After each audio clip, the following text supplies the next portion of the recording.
Welcome to Her Ink Empire. I'm Justine Almaraz, and this is the podcast that redefines what's possible for you in the tattoo industry and in your tattoo education, not only in technical skills, but in business. This show is for fine artists, creatives, visionaries, artists of all kinds, even doodlers, who are ready to not just build a career, but a legacy. Here we merge mastery, freedom, and creative power to surpass the outdated industry norms, the outdated rules, and step fully into our creative power and roles as leaders in our communities. If you've ever felt like there has to be a better way, a better option to learn tattooing, to earn in this industry, and to lead in tattooing, you're in the right place. So let's build your empire, one bold, daring step at a time. Let's dive in. How are you? Good to talk to you. You too, and good to see you. Good to see you again after so long too. I know. I'm very, how can I say, electrified with the possibility of this conversation because we are women telling our own stories. Right. And in the world as we've been living in it and as we've been learning from, it's important to tell our stories, right? Especially as artists. And yeah, I'm very glad to share it with you, fellow artists that I admire so much. Yeah. Same, Madi, same. I'm really honored to get to do this with you. Yeah. Thank you for inviting me. Yeah. My pleasure and honor, for sure. So, do you want to dive in? Yeah, where do we start? I was thinking, Yeah. Well, when you invited me last time we spoke, it was pandemics, right? If I'm not mistaken. And I told you, Yep.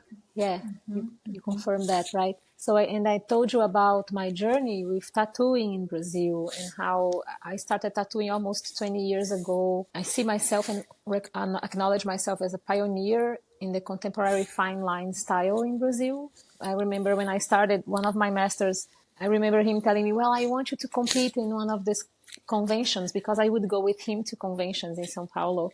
But I don't even know which category, And yeah, so we talked about that. And later on, throughout my studies, I found out this article. It's actually a master's degree that this girl called Noemi Lima, she's a tattoo artist from the state of Ceará, where I'm from. She wrote about how I am the first woman there that has it's actually acknowledged as a tattoo artist in the state of Ceará. There were other women back then working with tattooing, but there's nothing about them in the newspapers. But I remember them. So we talked a lot about my story with tattooing and how I developed this. I was part in a group with a lot of other women, the tattooists, to strengthen our work in this industry that was very, back then, closed off. And today we see how it's changed and it became a more ritualistic space, more intuitive space. It diversified. I'm so grateful for that. But then the pandemics came and in my life, many things shifted and I've been looking more into another side of my work. I will never leave tattooing. I think it's something that is my passion and devotion to others. But I've been working more towards painting lately, which is a bunch of things you can do. See here behind me, talks about that. And yeah, I came here to share about that today more with you, my recent journey for the last 5 years since we last spoke. Yeah, I'm excited to dive into it. I started looking more into painting, which is something that I've always done even before tattooing, right? I've always loved doing watercolor or painting fabrics or painting walls. But I had never really given time to study other forms of painting as a self-taught artist. And during the pandemics, in one of my depression plunges, I saw this woman doing a journey on visionary art, and she sold a course after the journey she did. She did a whole week journey with people, and I saw the last lecture, and I just thought, I'm going to buy this course or I'm going to die here. So I joined her course. Her name is Talia, and if she happens to end up listening to this, thank you so much, Talia.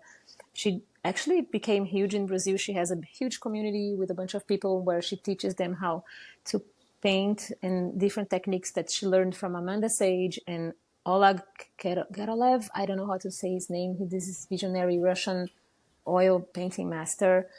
So she passes the knowledge along. And in 2020, I felt like studying with her and meeting new people through her course kind of rescued me, especially because, through meditation without any forms of psychedelics of any kind, I had visions and I painted those visions. And later on, those visions actually brought me here, back to the United States, to live paint in different festivals and places.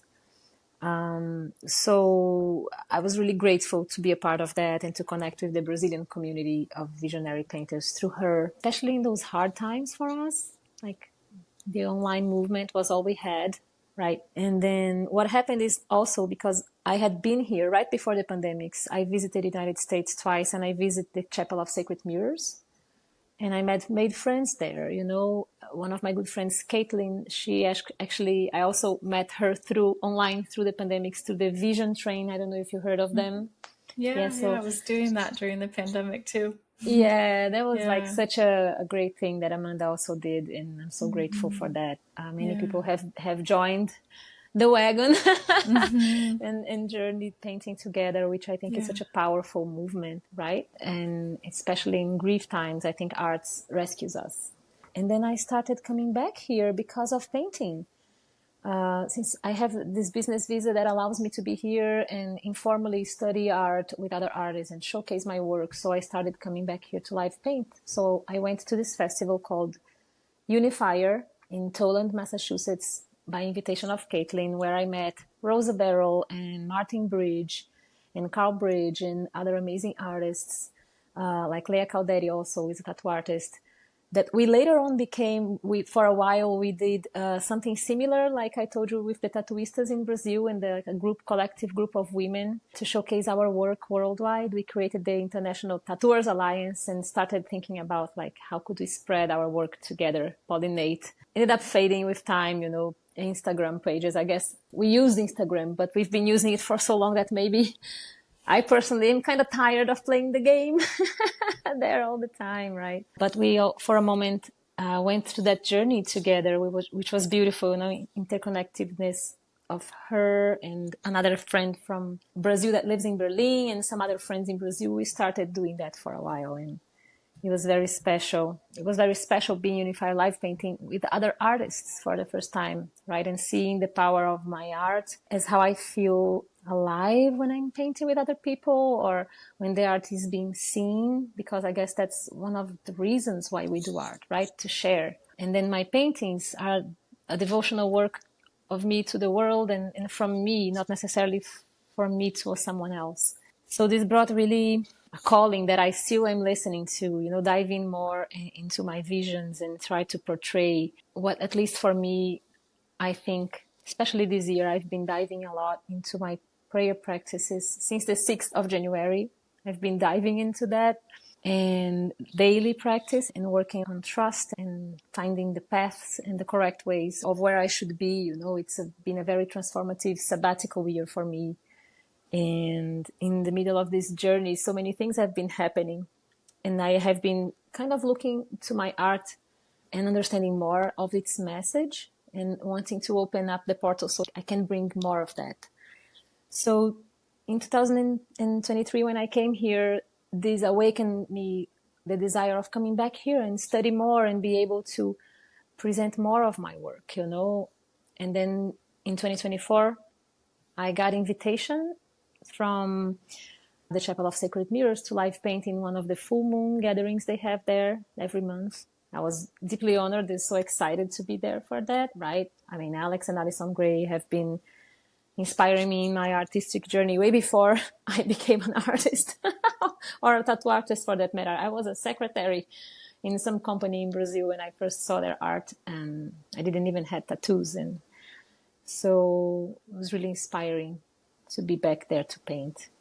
And the same year I went to Burning Man to live paint. I was invited to live paint and showcase part of my work in the center camp. And that was an incredible experience. I think it's amazing to be there. I learned a lot of things about, and I had listened a lot of things about Burning Man before I went there, and I was glad I got to see it with my own eyes and experience the beauty of exchange and the serendipitous encounters with amazing, extraordinary people. I honestly don't have like one single bad memory to share about Burning Man, you know. So being there with my art was really potent, and I'm very grateful for their invitation. I almost went there this year again, but how can I say? I actually wrote the word here so I couldn't forget. Sometimes I forget because it's a different language, right? Unexpected, like an unusual event made me, alongside my prayers and try to understand the path works and where I should go, made me unfortunately not able to go this year, which I kind of understood afterwards. This year in Burning Man, they had severe storms and possibly my art could have been ruined there. So I just accepted afterwards that, you know, when sometimes things come our way and we don't understand, oh, but why is this happening? And suddenly things are not flowing in that direction. And sometimes we need to listen to that wisdom. Maybe we are supposed to be somewhere else, right? Mm-hmm. And in my pursuits with painting, coming back to last year, I met this amazing artist here. His name is in New York. His name is Steve Latta, and I took some oil painting classes with him. This is part of our study together. And also this painting here is the study we've been doing this year. So I've been coming here to showcase my work and to also like live paint and to also study with artists that I admire, you know, in order to learn more and make have a better skill. I had never studied oil paint deeply, and it's been a very nice journey to be able to come here and have friends that welcome me here while I do my study journeys, right? Especially this year, I actually was a huge honor. I was selected to study in the painting intensive course with Alex and Alison Gray in COSM. It started actually in the day of my birthday. So I celebrated my birthday this year, studying with them for a week, meeting amazing artists with this beautiful sense of community that are there to support each other. It has been such a beautiful journey since we last spoke, and the way I've been called in my spirit to paint and to learn about paint. And I've been also sharing the path, right? Before I came here, also I did a workshop in Brazil about creativity, because on the contrary, that's taught in our civilizatory process that art is for the gifted. I believe art is something natural that we need to reclaim. So I've also been doing that in the middle of all these studies and invitations to be here. It's been a wild ride. This year, I didn't go to Burning Man, but I've been to COSM again to live paint. I went to a festival called Secret Dreams and live painted with my friend for her art, which is the same friend that has invited me to Unifier. Her name is Caitlin Cronin. Her art is beautiful and talks about the connection with plants, which is something that I've been also called to talk, you know, in my work, prayer and connection to the other realms of this reality. I truly believe that we lost connection, the connection we seek in religion, the connection sometimes we seek others that may not respect us. As a collective, we lost the connection with life. You know, we have an anthropocentric view that set us from the moment we start gaining consciousness as a superior species. And I think that's where we make the mistake and that's where we lose the connection with the other living beings, because we believe that connection will only be made by rational or logical means. And we forgot the feeling of life and the understanding of the sacredness of the land and everything it gives us. If we think about it, everything we eat, even the phones we're using to talk to each other, we need crystals, we need plastic, everything comes from the land. So yeah, my visions, they are supposed to remember that also, that sacred path, you know, of connection of our spirit with the spirit of this place that forms us. Yeah. Yeah. Whoa, I told you the whole journey. Yeah, we're caught up now. Thank you. Thank you for sharing that, Mari. I appreciate it. Yeah. Thank you for Yeah. listening. Hope it wasn't a lot, in a like a whole journey. Woo, like It whole is, text. though. And that's beautiful. I Yeah. mean, you are living your life to the fullest. And I think that is so inspiring. And especially to our listeners here, some are listening to activate their own creativity, to begin their journey as artists, or to Mm-hmm. honor it alongside us and appreciate and collect the work to help collect the memories of our truth and our connection to the earth, and that to feel that resonance again. And I think what fascinates me is how you choose to live your life and the day to day of that, because you're a creative entrepreneur and Mm-hmm. you do it in a very, you do so many things in a very organic flow and very in tune with your own rhythms and with nature, and are very connected to that, to the to your intuition and to your the sacredness of life. And so I would love to hear about what that feels like for you on the inside of your soul, in your body, to be traveling, to be painting, to be tattooing, to be running your business, to be Mm-hmm. in relationship. Those are lots of big, big, big things to, some would say, to juggle. I don't know Oh, if I know. that's the word for Yeah, you I or felt if that it word. feels, yeah, you did? Yeah. Yeah.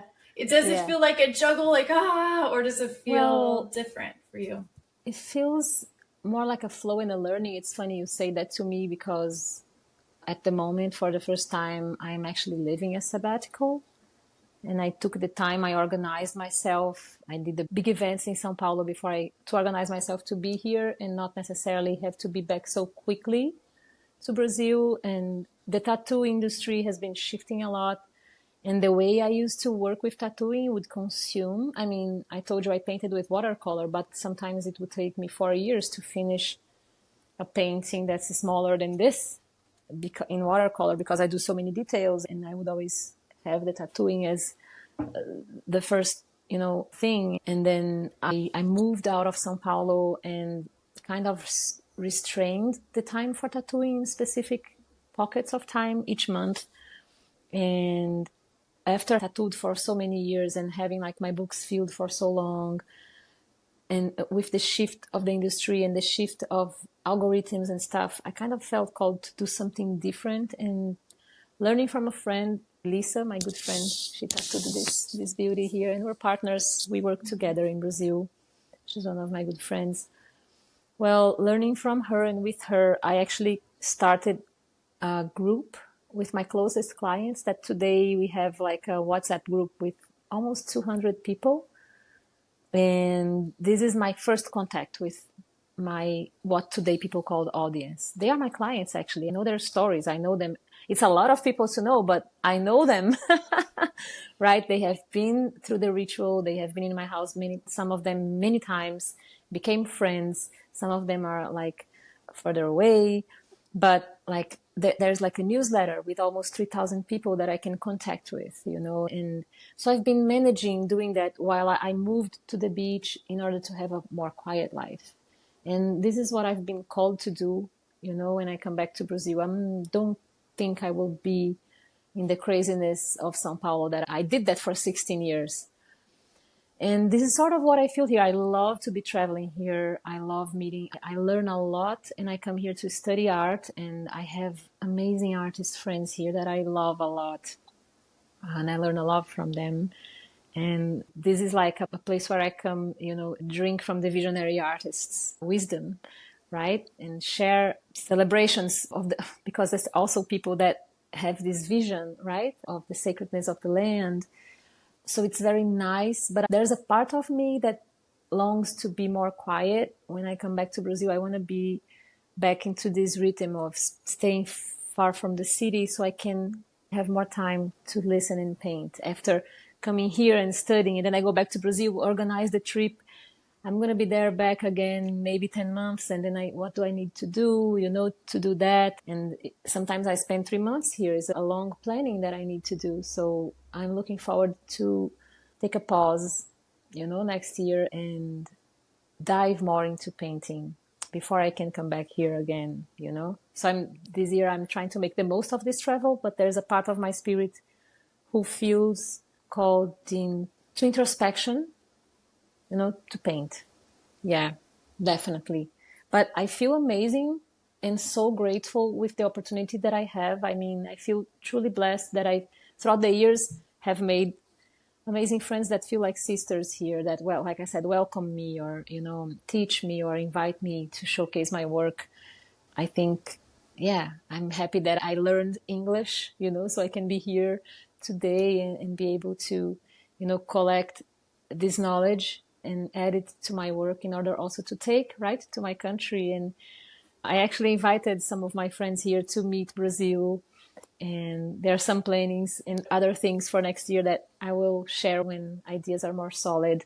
But I think it's a beautiful exchange, right, between our cultures. And I think in the times that we're living, it's so important to bridge cultures through love, through art, through hope, as if I have come into, especially with the prayers and the daily prayers, I have come into a space inside in my life that I don't want to feel knocked down by the cruel reality of the world.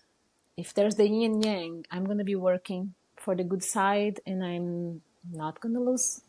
And I'm going to do everything I can throughout life, facing whatever challenges come to the human life with this attitude, right? And this conviction that if we feel called to art, I think it's our nature to feel called to art. Whatever type of expression art is, can be dancing, writing, cooking, so many types of art. Painting is one of them, right? Tattooing is another, but there are so many types of arts. And whatever we feel called to, that spark, it's innate, it's natural. I wrote something that I wanted to share with you. Yeah. Sometimes I feel that we feel lost because we lost the capacity to understand that instead of something for only the gifted, art is this calling for our inner nature. And then when we look for our inner nature, we are also looking for that connection that I told you with nature herself, right? It's like a walking back home, walking to our own creativity and finding ways and finding sacred space for that. And I'm not blind, of course, to the fact that in the world, some people are in such conditions that they can't think about art, right?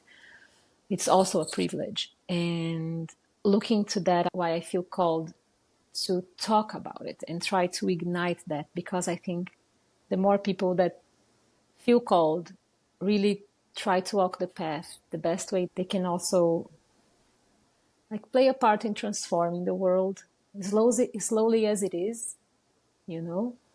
I think it happens, you know, and yeah. Whenever we talk about the world, I get into this place of barrier where many of us may be fearful of whatever happens, of whatever is happening in our own time that make us fearful. And I have come to terms with the fact that fear shouldn't stop us to doing what we believe, because it's 8 billion people and so many levels of, we can think about how there are isolated people and there are people like Elon Musk. There are so many realities happening. What are we here to do, you know? And do that.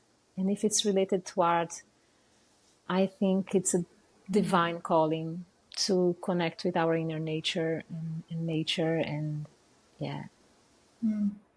It's funny, I saw some study done actually right before we got on the call today to do this.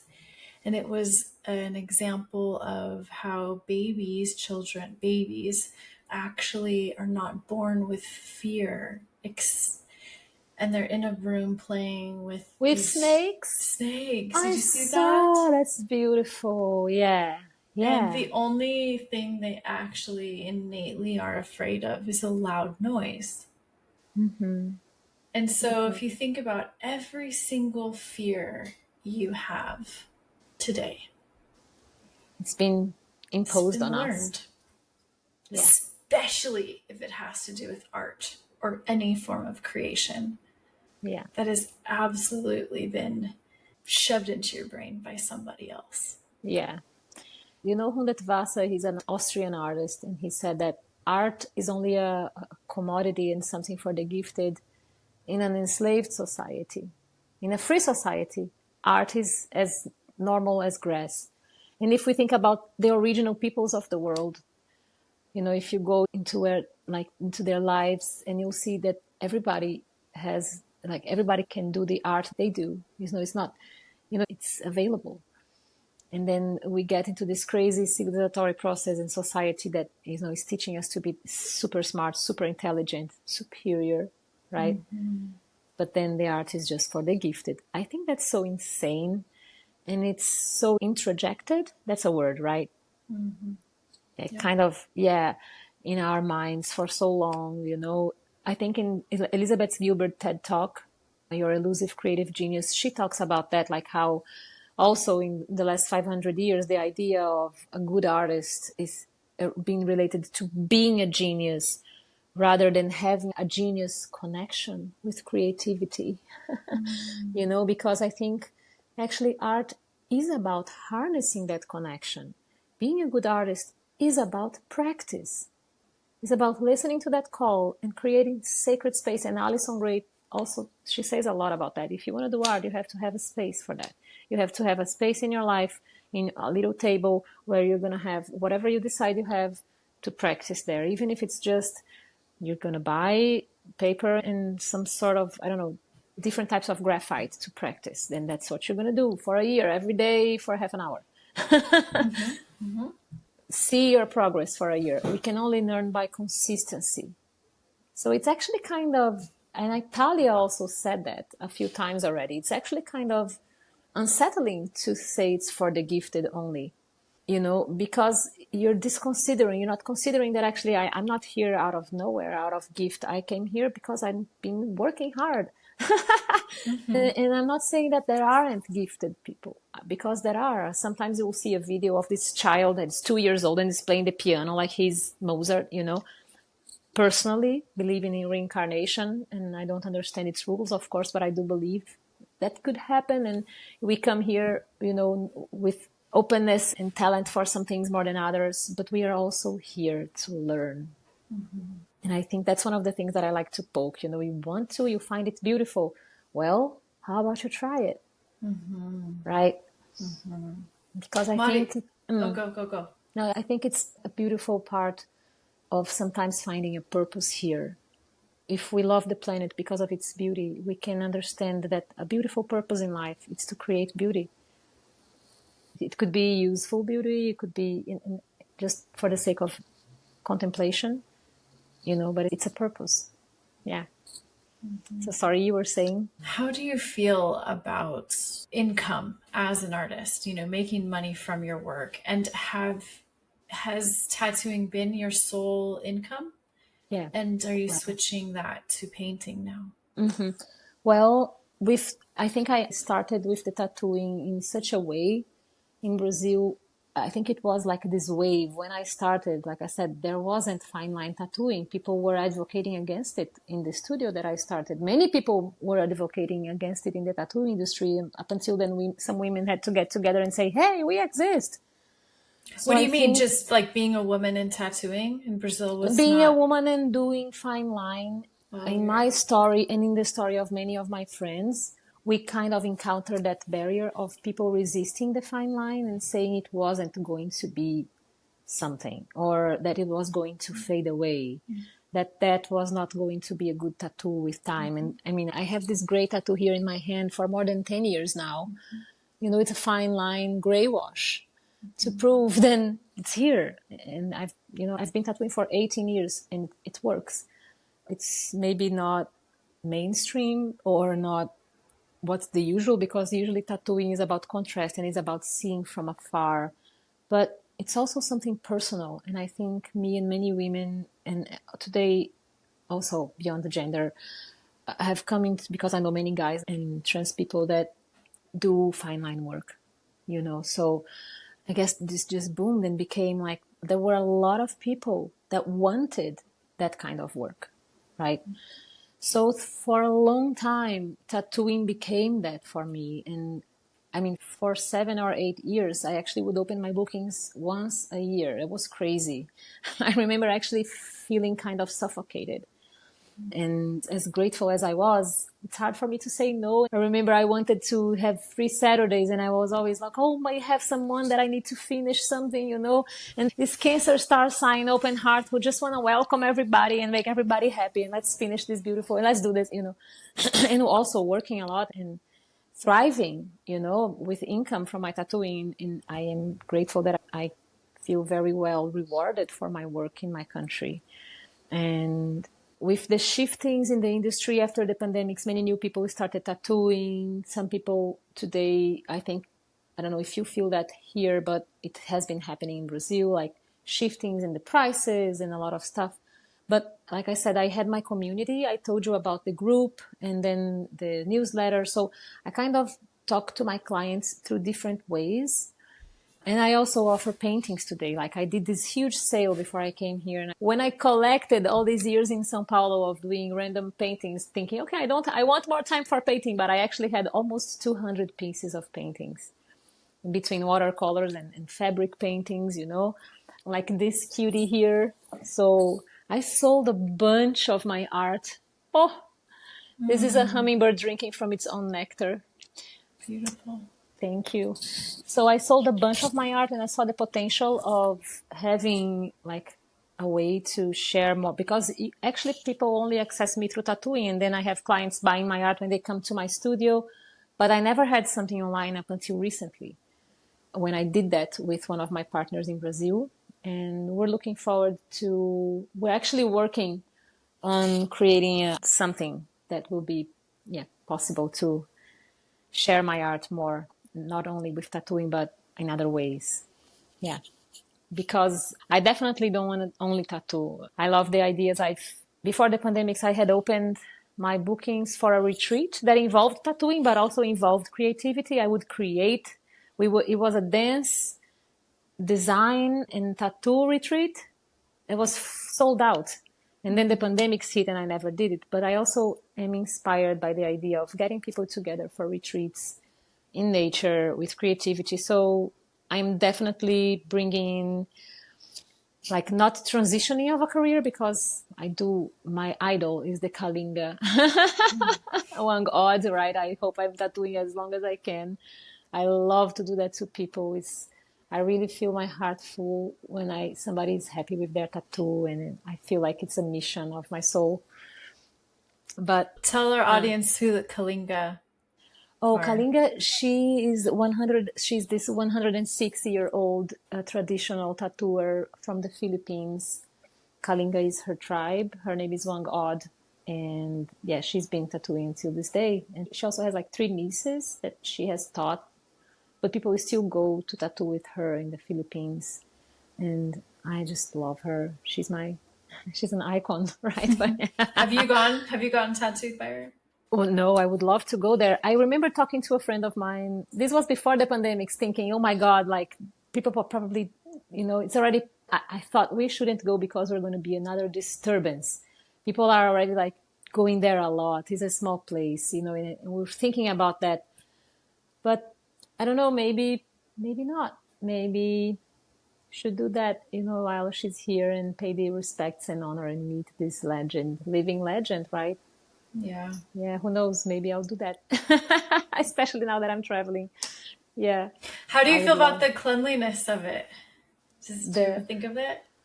Well, I don't know exactly how she does it, but I personally have learned the Sakyant in Thailand, and I think the cleanliness and the biosafety measures, they can be done.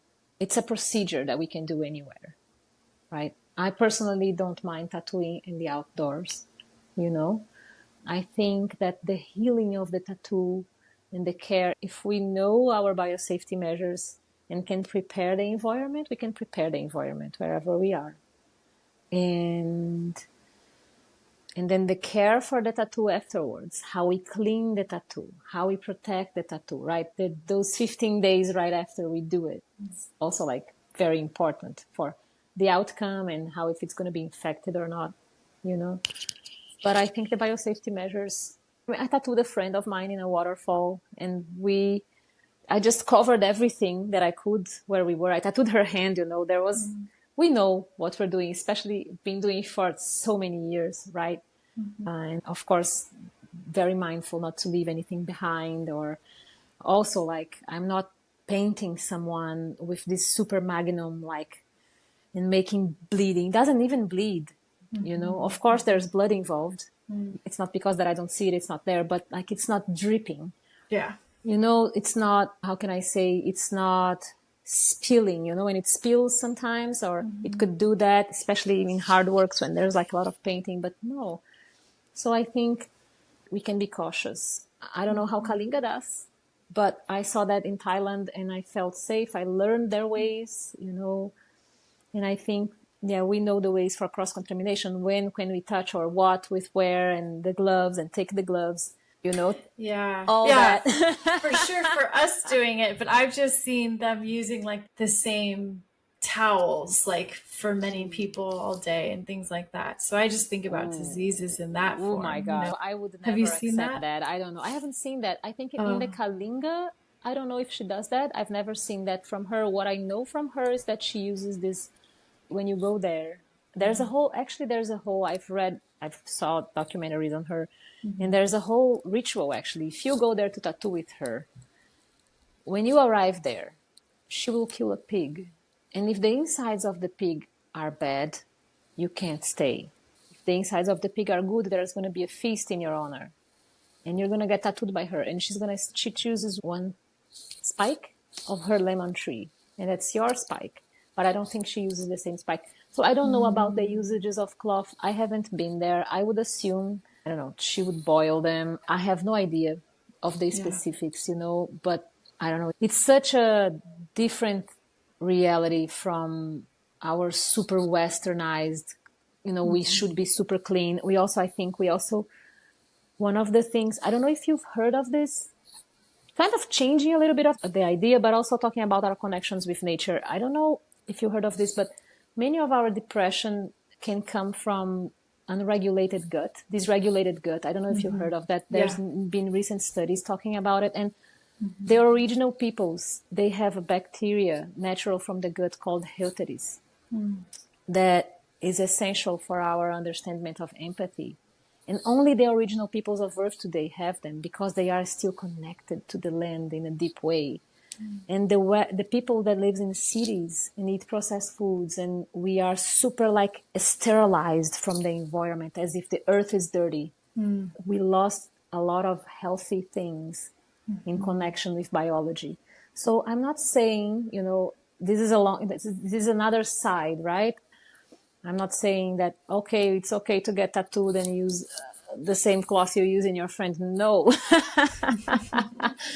But also, I think the whole, like, there's some things for us to look at that, right?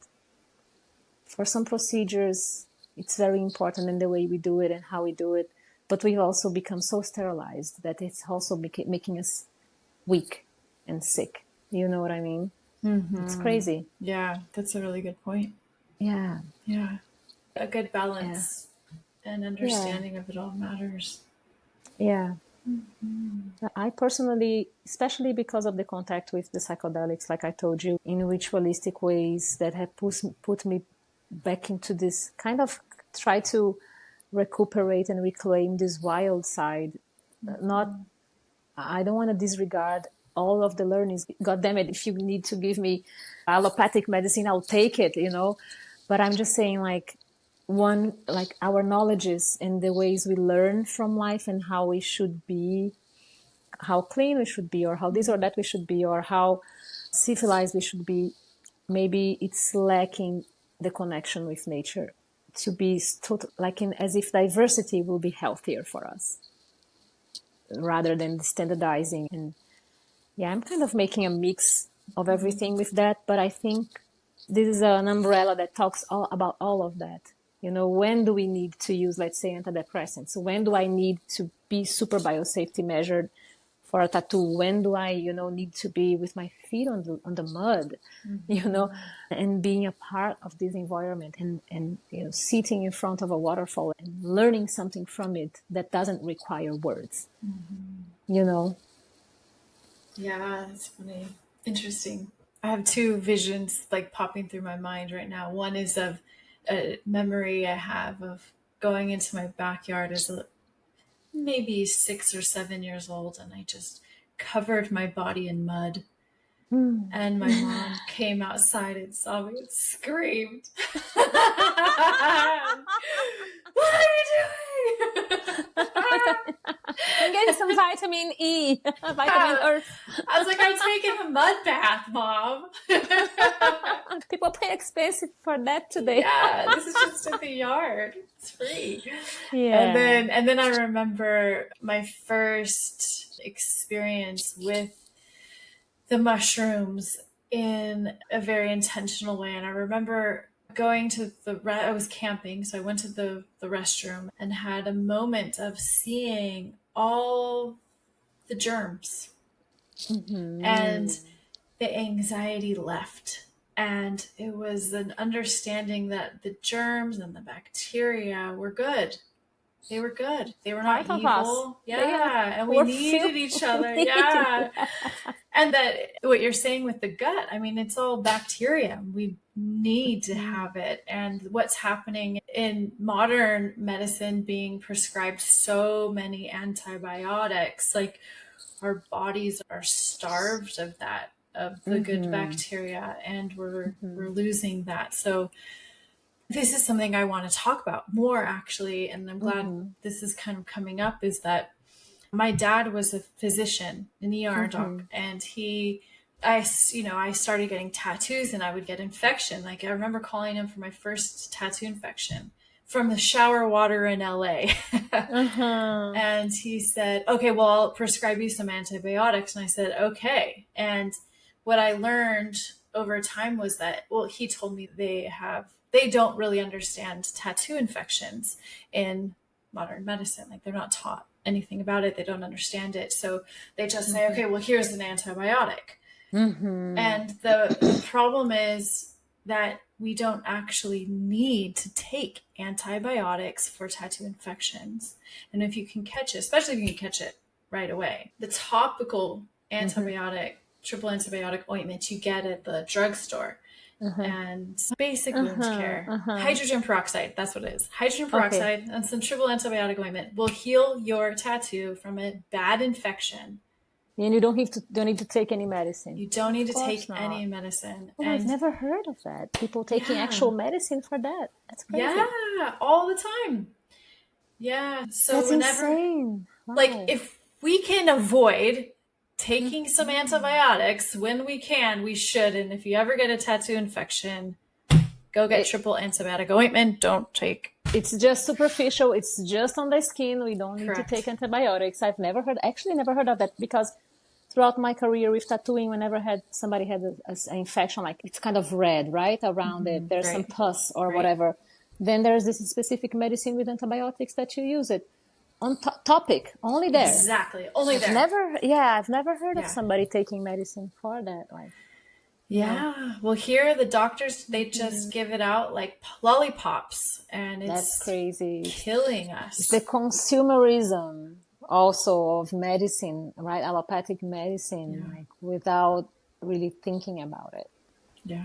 In the countries, both our countries of consumerism, because Brazil follows a lot of whatever United States is doing. Yeah.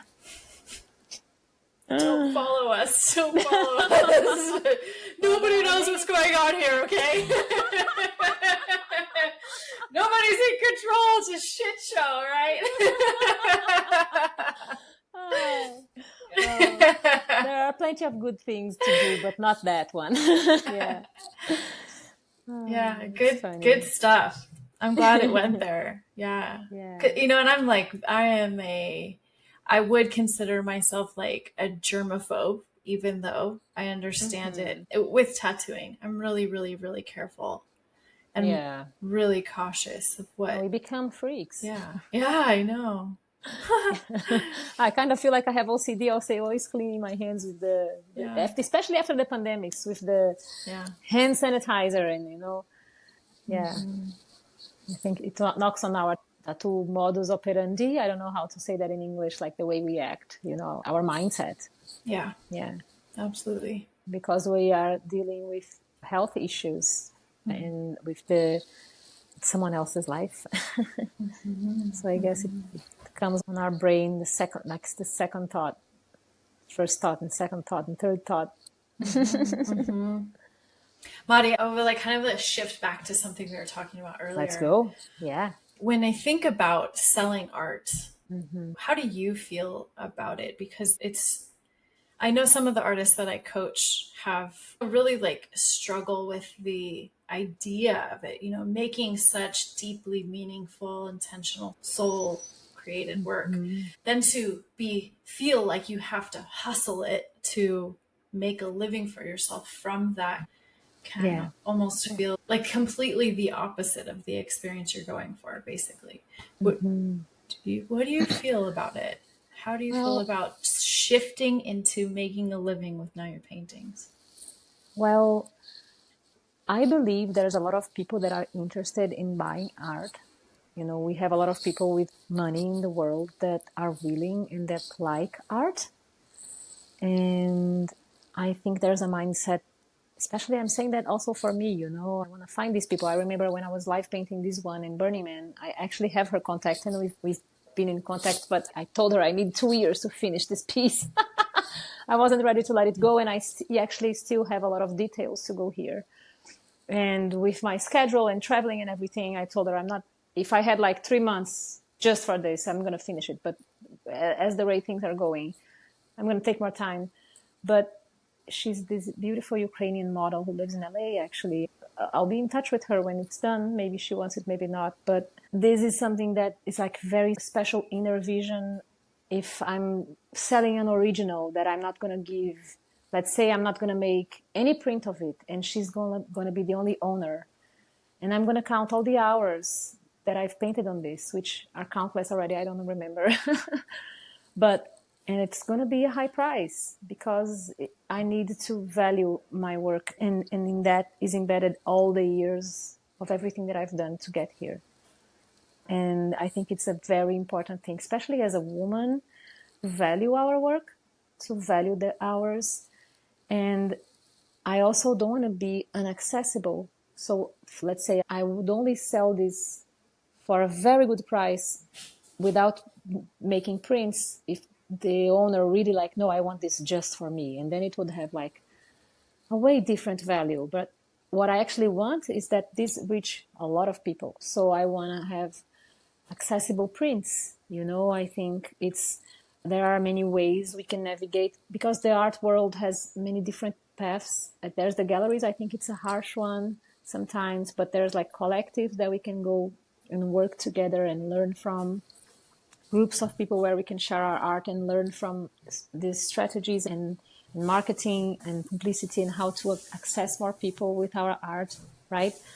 So usually listen from people in general that it's hard to make a living out of art, but I think it's a journey also, especially whatever I think we put our energy and work towards, we can get, right? But it's not something that is going to come easy. Let's say I want to start an online store. Even with the whole journey that I have, I don't believe that if I start an online store necessarily in the first month, I'm going to be, wow, maybe it's going to take me a year or two to understand like strategies and study and learn from that and like learn from the markets and prices from where am I selling to? Is it here? And am I selling from United States to Brazil with these big tariffs that we're having now? Or, what can be done and how can I make it accessible for people that can't afford it, like especially coming from Brazil, which is an unequal country, and I don't want my art to be inaccessible, right? But also, like I know there are people that are interested in having personalized artwork or like original artwork for high prices. And yeah, I have partnerships in Brazil that we actually had a meeting the other day and we talked about it, like these people that they have the gallery called Visionarium in Brazil, and they also work in that field. So I think it's something also, it's part of the work of an artist to study and understand the fluctuations and the implications of how to sell our art. It's one of the courses that actually Talia teaches the course to paint, but she also has a course in her community called How to Sell Your Art, right? And I think it's part of the job. We would love if we could just paint, right? Leave us in nature just painting, and somebody come here, collect and sell them for us, and we get 50%. It's great. We just want to be here painting.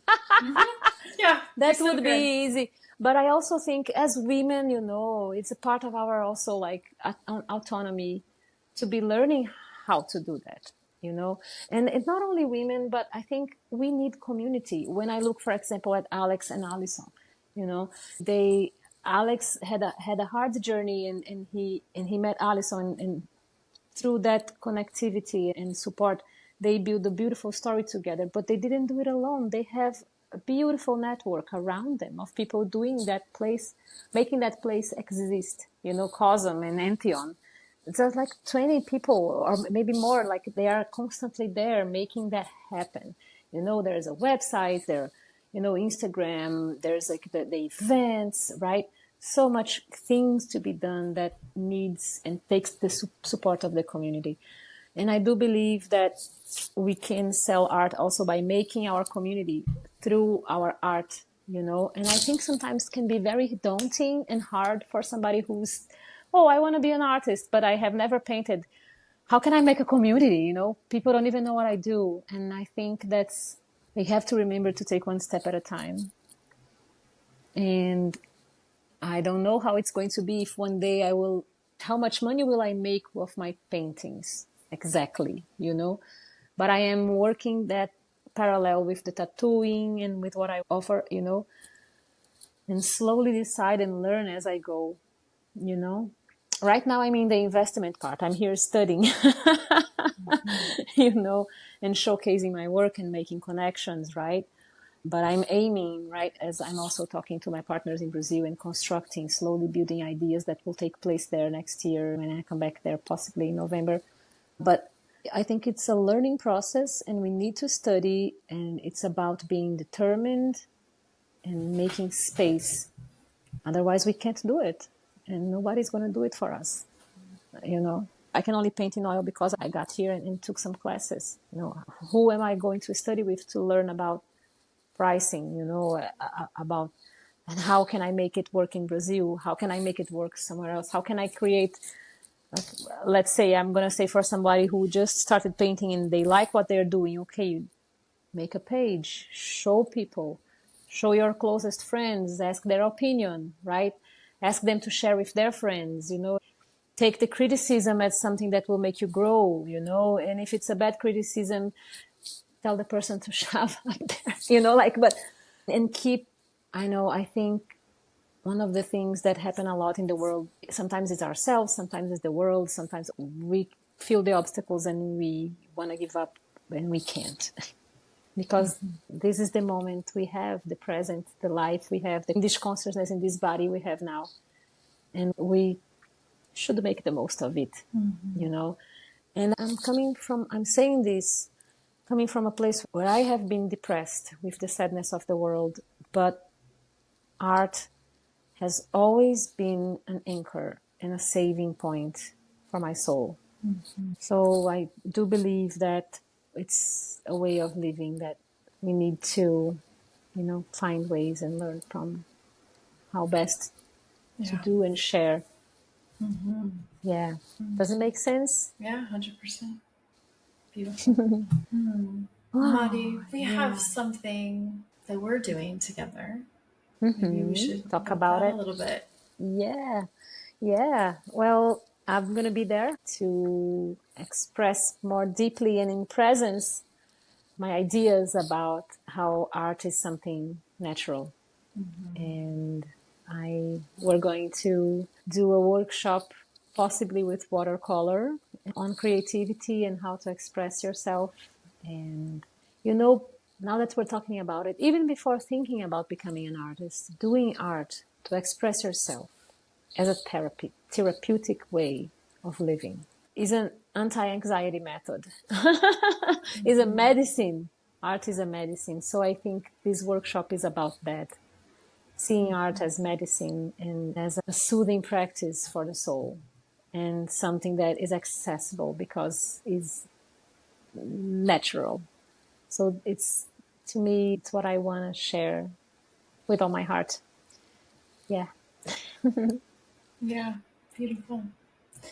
So we'll have more info about that. You, Mani. I think that feels complete. Complete. Yeah. Do Yeah. you? Yeah, I feel it too. It's beautifully 1 hour. It is? It was really beautiful journey. Yeah, Thank you for you listening so too. much. It was nice to, express myself and share my visions and reality. Thank you so much. Thank you so much for listening and being a part of Her Ink Empire. Remember, this is only the beginning. Your empire is already unfolding. Until next time, stay bold, stay aligned, and stay true to you as you build your artistic legacy.